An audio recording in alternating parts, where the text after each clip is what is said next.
So this is the same lecture 6.0 to 2.1. In this lecture, this is the concept video number 3, rule number 3, what I have did in the last two videos.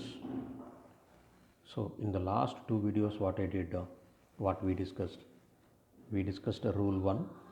I am showing you from the top once again, rule 1. So this is rule 1. And here we discussed about reduction potential of water and the reduction potential of cations of group 1, 2 and 13, and we discussed that it is which will happen at cathode. Similarly, when you come to reduction potential of other cations other than group 1 to 13, when it is available in water, which will get electrolysis cathode. Okay, now rule number 3, this is with respect to anode. Now two videos we saw at cathode. In this video, next video we will be seeing at anode.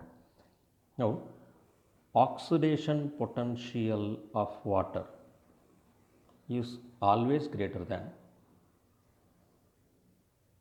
oxidation potential of anions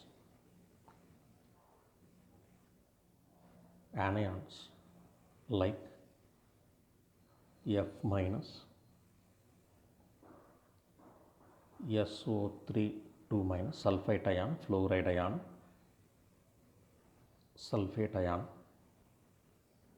nitrate ion, thiosulfate ion. These ions are having less oxidation potential than water. Therefore, this will happen, this will not happen. Means what? Oxidation of water occurs at anode and oxidation of these anions does not occur at anode. So this is rule number 3. Rule number 4 we will be discussing in the next video.